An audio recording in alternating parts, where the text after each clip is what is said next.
Hey everyone, and welcome. Today we're going to tear apart this idea of creative problem solving. We're talking about turning creativity, that thing that feels like a mystery, into something you can actually learn, a real skill. And it all comes down to this super simple 3-step blueprint. All right, let me ask you something, and I think we've all been here. Have you ever felt totally stuck? Like you're just staring at a blank page or a problem at work and nothing. The ideas just aren't coming. It's that classic creative wall, right? Yeah, you are so not alone in that. But here's the thought. What if creativity isn't some magic power that only a few people get? What if it's more like a muscle, something you can actually train and build up with the right kind of workout? Well, that's exactly what we're going to dive into. So let's get started with section 1, unlocking your inner innovator.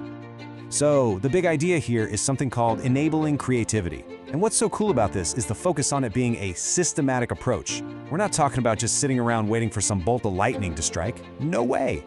This is about being deliberate, about learning specific methods, and actually practicing them to build up your innovation skills.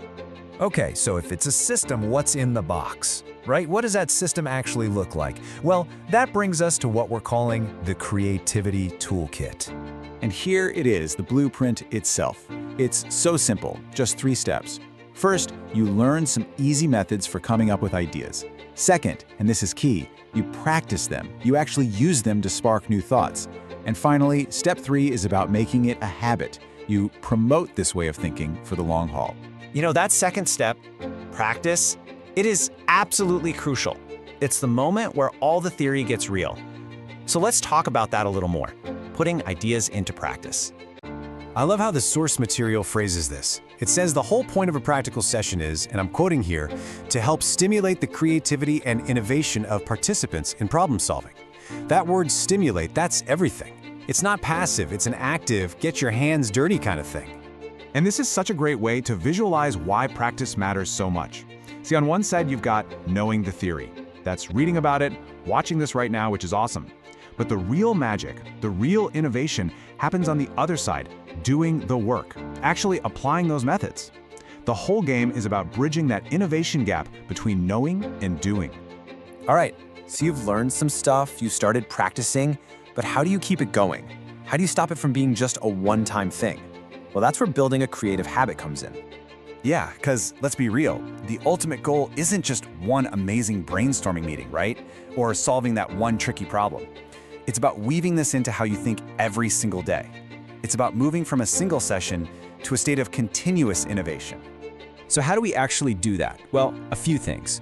You start looking for new places to use the methods you've learned. You stay hungry and seek out new techniques. And this one's huge. You get in the habit of challenging your own assumptions, like really questioning them. And finally, you just build an environment of curiosity around you.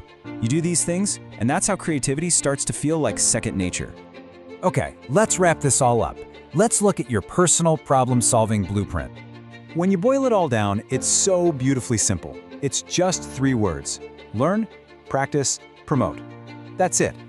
Learn the methods, practice them on real problems, and promote that way of thinking so it becomes a habit that sticks. And hey, just by getting this far, by understanding this framework, you've already done the hardest part.